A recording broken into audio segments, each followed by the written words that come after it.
Le GRILA, groupe de recherche et d'initiative pour la libération de l'Afrique, le laboratoire d'études sociales de l'IFAN, l'IGD2P, le département d'histoire et la faculté de sciences juridiques et politiques de l'UCAD, l'UVS et Carbone 14 ont organisé une conférence sur le thème « Quelques enjeux et avancées dans le sillage de Cheikh Anta Diop et pertinence pour le panafricanisme au XXIe siècle ». L'idée de cette rencontre-là, c'est d'abord de susciter une réflexion, mais surtout une émulation autour de ce penseur éclectique dont les pensées et les réflexions sont aujourd'hui réappropriées dans le cadre de la recherche d'une nouvelle perspective pour l'Afrique, d'autant plus que, comme vous le savez, ces réflexions touchent des domaines aussi variés que l'histoire, l'anthropologie, mais aussi la science politique, si vous voulez. Il y a aussi la linguistique. Je ne parle pas maintenant de la physique, de la chimie, etc. Donc, je crois que je ne vais pas être très long. Je tiens à vous remercier pour avoir effectué le déplacement. Et je crois que ce dont la jeunesse africaine a besoin aujourd'hui, c'est surtout un réarmement intellectuel, puisque en vérité, les crises auxquelles nos sociétés sont confrontées, qu'elles se manifestent sur le plan économique, social, politique, sont en vérité des crises qui à l'origine sont un fondement épistémologique. C'est que nous avons perdu le sens même de ce que signifie être africain, l'importance de ce continent-là et le rôle qu'il a joué dans, disons un peu, dans le patrimoine de l'humanité. Et malheureusement, dans le narratif sur l'Afrique, nous avons tendance à mettre l'accent sur un certain nombre de catégories spectaculaires qui tendent à diminuer l'Afrique et à la réduire à ce continent de misère, de pauvreté, alors qu'effectivement, il y a des penseurs qui ont défriché des chemins, des chantiers qui méritent aujourd'hui d'être approfondis. L'orateur de cette conférence, Aziz Salmon Fall, politologue, internationaliste, membre du GRILA, coordonnateur de la campagne internationale Justice pour Sankara, membre du Forum du Tiers-Monde et enseignant, est revenu sur l'héritage de Cheikh Anta Diop, sur le racisme qui consiste à systématiquement diminuer les populations et le continent africain et sur le concept du système mondial qui n'est selon lui pas propice à un avenir prometteur pour les futures générations. Comme vous le savez, l'année prochaine, ce sera le centenaire de la disparition de Cheikh Anta Diop et ça doit revêtir pour nous une très grande importance. Il disait « La recherche est le démiurge qui remodèle sans cesse la face du monde » et c'est très important dans cette université qui porte son nom que ses enseignements et sa méthodologie soient prodigués dans les disciplines des connaissances et les nombreuses disciplines qu'il a eu la chance par le fait qu'il était surdoué, le fait qu'il était d'une curiosité scientifique hors pair et le fait qu'il avait en vue l'État fédéral africain, il avait un intérêt sur plusieurs disciplines et je crois qu'on gagnerait à insérer au-delà vraiment de le momifier comme on le fait souvent ou de l'idolâtrer, mais d'utiliser son savoir et de façon critique dans toutes les disciplines qu'il a eu au moins à traiter. Alors effectivement, l'œuvre de Cheikh Anta Diop, comme disent ses disciples, convie l'humanité à regarder en face son véritable passé, à assumer sa mémoire, afin de rompre avec les génocides, avec le racisme, pour sortir enfin de la barbarie. Il y a des ouvrages très très importants, celui de Pathé Diagne, celui de Théophile Obenga et surtout celui de Cheikh Mbacké Diop et tout récemment celui du professeur Bouba Diop qui ramasse de façon magistrale des éléments très importants introduits par la pensée de Cheikh Anta Diop et donc je renvoie aux étudiants sur le fait que d'abord il faut lire, il ne faut pas être buté par la complexité. Des gens ont fait ces efforts-là, on ne va pas revenir là-dessus. Ce sont des efforts de vulgarisation, des efforts de connaissances magistraux qu'il faut comprendre.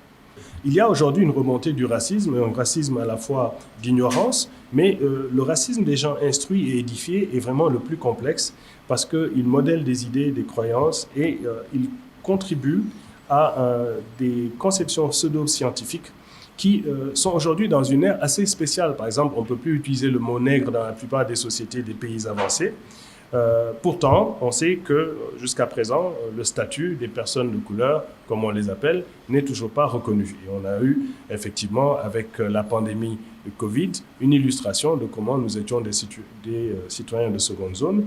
On l'a aussi dans l'illustration de la guerre russo-ukrainienne, où on pourrait comparer l'attention et la compassion dans ce conflit versus celui qui oppose le Rwanda et le Congo. On n'a pas du tout le même genre d'intérêt puisqu'il s'agit d'Africains. Et donc, c'est cette persistance des colonialités et des complexes de supériorité et d'infériorité qui sont importants à comprendre. Et ici, je vais essayer de passer à un certain nombre d'éléments qui sont toujours encore dans la colonialité, avec des éléments en miroir entre ce que Cheikh Anta a fait et ce qui est advenu par la suite. La première des choses qu'il faut essayer de comprendre, c'est d'abord la relecture du système monde. Parce que le problème du système monde, le monde dans lequel on existe aujourd'hui, est un monde complexe et il y a différentes conceptions. J'appartiens au courant qui considère que les grilles de système monde appréhendent davantage les particularités du monde d'aujourd'hui. C'est vrai que c'est un peu de l'économie politique, mais là, c'est les travaux de Brodel, de Wallerstein, de Samir Amin, de Gills, qui sont très importants pour la compréhension de la périodisation des systèmes mondes dans une perspective qui ne serait pas une perspective eurocentrique.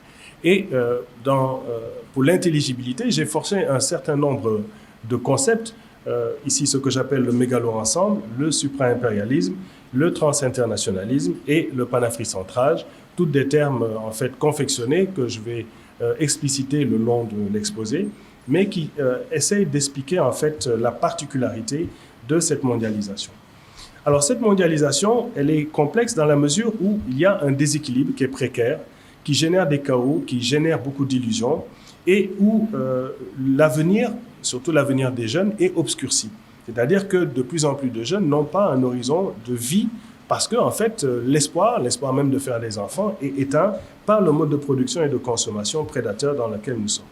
Et cette inconscience prédatrice qui a duré quand même plusieurs millénaires est en train de bouleverser l'architecture de l'humanité et c'est ce qu'on appelle l'anthropocène, c'est-à-dire l'empreinte que l'être humain a laissée par l'édification de son système de production et de consommation. Là, ça veut dire que la courbe entre ce qu'il produit et la capacité de régénération de la planète est supérieure, ce qui fait qu'en fait, les planètes ne tiennent plus pour pouvoir supporter ce rythme. Mais retenez-vous bien, ce qui est en danger, c'est l'humanité en fait. C'est l'humanité qui peut disparaître, la planète va sûrement lui survivre. Comme les dinosaures ont disparu, cette planète va pouvoir survivre. Donc, il y a plusieurs signaux qui montrent la vulnérabilité et cette vulnérabilité, elle s'est avérée surtout avec la pandémie. La pandémie a montré que l'être humain était vulnérable, que nos capacités scientifiques sont insuffisantes. Voici une maladie qui paralyse la planète, qui se supprime tout simplement en se lavant les mains au savon, mais qui est extrêmement contagieuse et qui parvient à décimer toute personne qui est vulnérable et pour laquelle il n'y a pas de soins. Donc c'est quand même extraordinaire qu'au XXIe siècle, nous en soyons là et qu'il y a une myriade de vaccins et que nous n'ayons pas la capacité de travailler humainement ensemble pour en générer un seul. Nous sommes dans une compétition frénétique, soit pour en créer, soit pour en conserver pour notre usage exclusif lorsque on est les plus nantis. Et ces élites les plus nantis, qui ne sont plus que jamais recroquevillées sur leurs privilèges, évidemment, ne vont pas se laisser faire. Donc, on a une économie monde qui a vacillé et qui a été rescapée principalement par son pôle privé, par les banques qui sont venues renflouer pour 2-3 fois les crises du système. Et il y a une violence structurelle qui se traduit par des écarts socio-économiques indignes, impitoyables, entre ceux qui possèdent et ceux qui ne possèdent pas. Il revient également sur l'importance de l'antériorité africaine par rapport au système mondial moderne. L'univers hellène est avant tout un univers africain. La géométrie égyptienne, qui est rigoureuse, comme le montre Obenga, là, les mises en pratique des théories des leviers, les ciments complexes qui ont été faits. Et là, il y a des travaux sur la ténacité de ces systèmes de ciment, les colossales pyramides, et comme le montrait Diop, les calculs comme la surface du cercle, du triangle, le volume du tronc, le fameux théorème de Pythagore, dont les Égyptiens n'ignoraient pas les tenants, l'algèbre qu'ils nommaient Aha, le nombre d'or, les équations du premier et du second degré, l'effraction avec l'œil d'Horus, l'arpentage, l'irrigation des champs, l'impôt ou la construction des monuments. Donc il y a un panthéon de savoir rigoureusement scientifique, mais qui, dans la conception, disons, rationnelle, n'accepte pas cette particularité africaine. Il en est de même, par exemple, du lever héliaque de l'étoile Sirius, 1461 ans, qui est adorée parce que effectivement, il s'agit d'une étoile qui est l'étoile la plus brillante de notre firmament, beaucoup plus que notre Soleil, et qui est influencée dans sa trajectoire elliptique par une naine blanche qui n'est pas dans notre zone observable. Donc, c'est extraordinaire que des gens qui n'ont même pas une jumelle arrivent à comprendre la trajectoire elliptique de cette étoile et à en déduire un calendrier rigoureusement exact et fondent leur civilisation à partir de la crue du Nil Hapi qui se répand et qui correspond au lever héliaque de cette étoile. Tout cela montre effectivement que il y avait un savoir extraordinaire. Et je pense que quiconque est allé dans la vallée des rois, quiconque a vu la magnificence de la construction d'une pyramide ou qui a vu les souterrains est absolument stupéfié et dit littéralement que ce sont des extraterrestres qui ont pu faire ces choses-là, tellement nos savoirs contemporains ne sont pas capables de réaliser des prouesses architecturales qui, évidemment, sont encore des équations pour la plupart des architectes contemporains qui pourtant modélisent à l'ordinateur. Et donc, il est de plus en plus clair que des techniques de bétonisation, de liquéfaction et en moule de roche ont vraisemblablement irrigué une portion majeure du monde jusque dans la cordillère des Andes et l'Asie du Sud-Est. Et ça, c'est très important. On peut se poser la question pourquoi à ce moment les Égyptiens n'écrivent pas dans ces endroits qu'ils auraient touchés par leurs colporteurs ou leurs aventuriers. C'est parce que l'écriture dans l'espace mat seul doit être faite parce que l'écriture est sainte et cette écriture doit être écrite dans l'espace kémétique exclusivement. L'Égypte a façonné les premiers États connus. Ils étaient vraiment structurés sur une base fiscale, théiste, théocratique, mais c'était une société de caste autoritaire, inégalitaire, mais paradoxalement équilibrée, ce qui va lui permettre de fonctionner presque 3000 ans en grande stabilité, mis à part la révolution osirienne. Et le citoyen égyptien était celui-là qui a construit les pyramides. Ce n'était pas un esclave mythique comme la Bible le montre. C'était vraiment une personne, un citoyen assailli par l'impôt, par du travail volontaire. Mais Diop a montré que l'État ne s'est pas pour autant immiscé dans sa vie privée. Il dit « La structure de la vallée du Nil a exigé de la population, dès l'installation de celle-ci, des entreprises et une activité générale commune dans tous les noms et dans toutes les villes pour faire face à des phénomènes naturels tels que les crues des eaux, l'obligation de briser le cadre étroit isolateur de la famille primitive, c'est-à-dire le clan, la nécessité d'un pouvoir central fort, transcendant les individus et coordonnant le travail, l'unification administrative et culturelle, la notion d'État et de nation, tout cela était impliqué dans des conditions matérielles d'existence. Donc, effectivement, ça, c'était valable pour l'Égypte, mais c'était aussi valable pour l'Éthiopie et une grande partie des sociétés africaines, comme on le verra un peu plus loin. Donc, de l'invention du verre au parfum, au pronostic astronomique, tous ces chefs-d'œuvre dont on n'a donné qu'un bref aperçu, Diop, Obenga, Sertima et bien d'autres ont eu le mérite de le faire éclairer et je vous renvoie aux lectures. Donc, comme je l'ai dit, le livre de Chembake Diop est vraiment une synthèse très élaborée qu'il faut absolument lire parce qu'il a été un travail de recension synthétique et de vulgarisation qui nous vieillit très très bien et je vous le recommande une fois de plus. Donc, cette Égypte kémitique a été effectivement le foyer des premières grandes civilisations et en même temps, son influence en Afrique est surprenante. Le matriarcat, les modèles monarchiques, les cosmogonies, le totémisme, les castes, les patronymes, les diverses pratiques culturelles, toutes ces choses-là qui ont été amorcées sont maintenant approfondies par plusieurs chercheurs, y compris certains dans la salle ici. Et ces emprunts que les sociétés extérieures n'ont pas voulu reconnaître, c'est très très important de reconstituer cela. Bien sûr, il ne faut pas tomber dans le diffusionnisme. Il y a eu d'autres sociétés très puissantes qui influencent les systèmes mondes de l'époque, mais comme je l'ai dit, c'est des sociétés qui ne sont pas nécessairement en lien ou qui sont en lien grâce à des colporteurs ou des gens qui les mettent en lien. Ainsi, par exemple, disséminés à partir de l'Égypte à travers toute l'Afrique, dès le VIe siècle avant Jésus-Christ, des peuples africains vont commencer à fusionner et fonder plusieurs civilisations. Ainsi, la haute vallée du Nil, il y a Kush, la fabuleuse qui convoya vers l'intérieur de l'Afrique son commerce et son savoir, Napata, Méroé. 814 ans avant Jésus-Christ, vous avez Carthage, redoutable république maritime qui a fait trembler toute l'Europe. Aksum, qui à partir du IIIe siècle avait déjà frappé sa monnaie dans l'Éthiopie. Et ensuite l'Empire du Ghana, qui avait la taille de l'Europe. qui a atteint de hauts degrés de sophistication politique, qui avait une constitution, qui avait un système marchand très sophistiqué, qui se marchandait avec la Méditerranée, avec l'Asie, et bien des produits qui aboutissent en Europe aiguisent la convoitise pour cette route des épices et de l'or et de la soie. Les gens pensent que ça vient d'Asie, mais en réalité, ça vient des contrées africaines.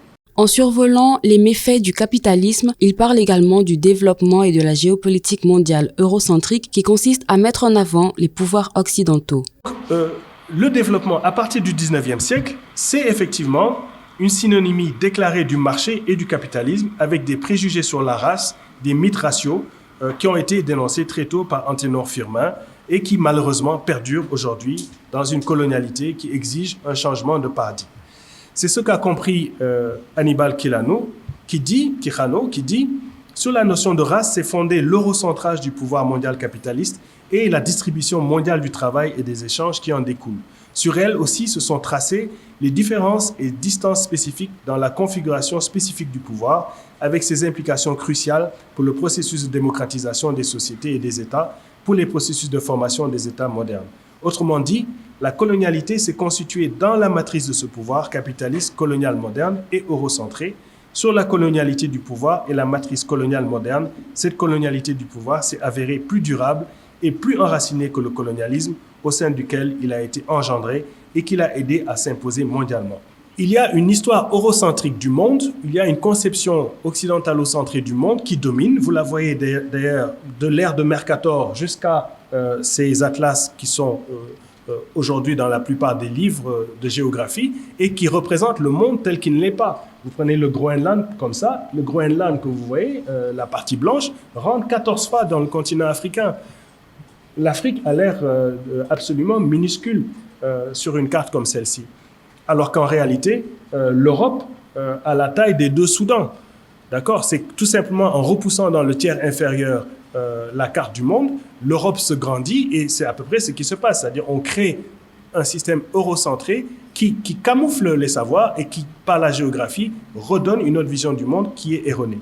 Dès 1977, la projection de Peters, ici, qui en renonçant effectivement au pôle qu'elle va tasser, est rigoureusement exacte au niveau de ses superficies.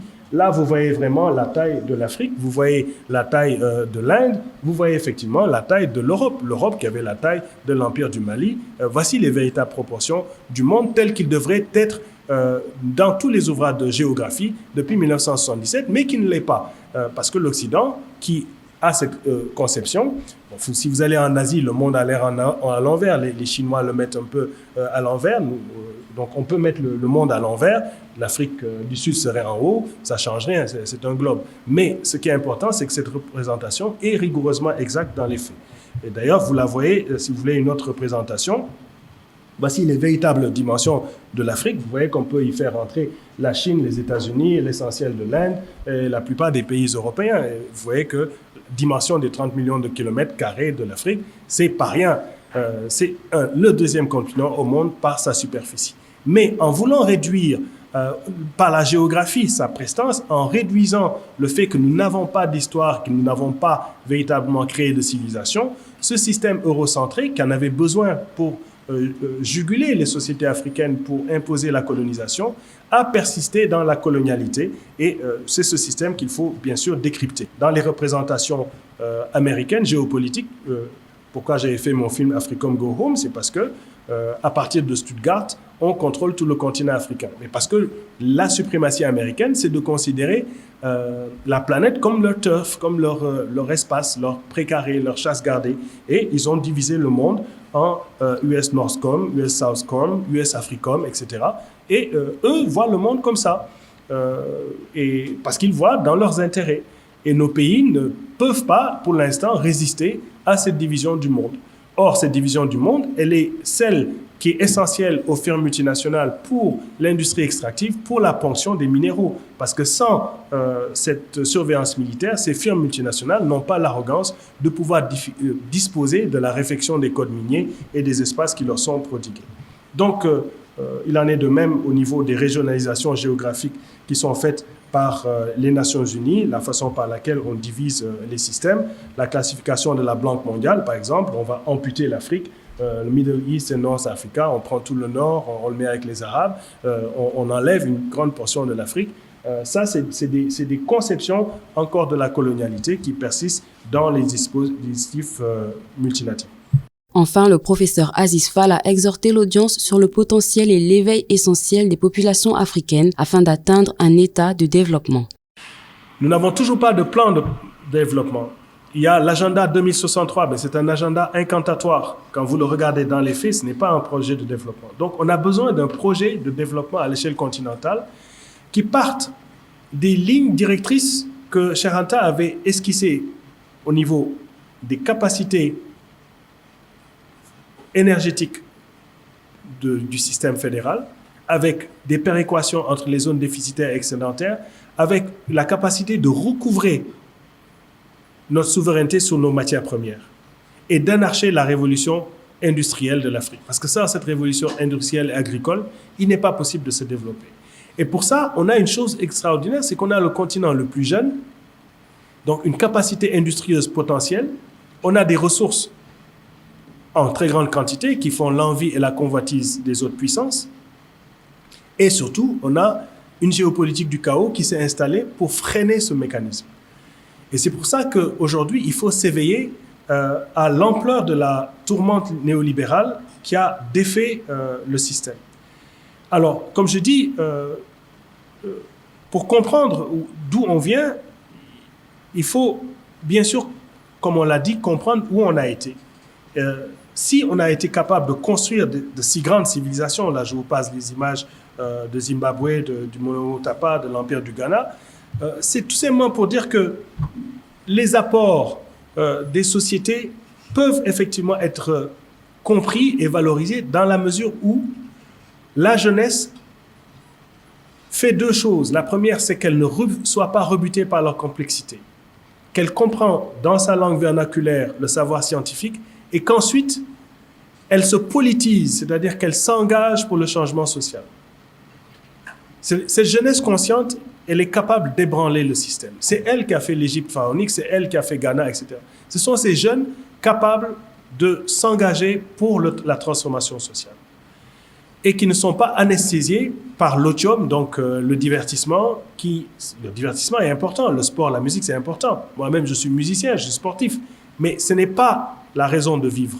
Ce n'est pas ce qui guide le développement. C'est quelque chose qui est en marge de notre processus. Or, les systèmes politiques ont compris qu'en instrumentalisant l'otium, donc les diversions, ils peuvent capturer et permettre la servitude volontaire des jeunes. Et c'est ça qu'il faut essayer de résister.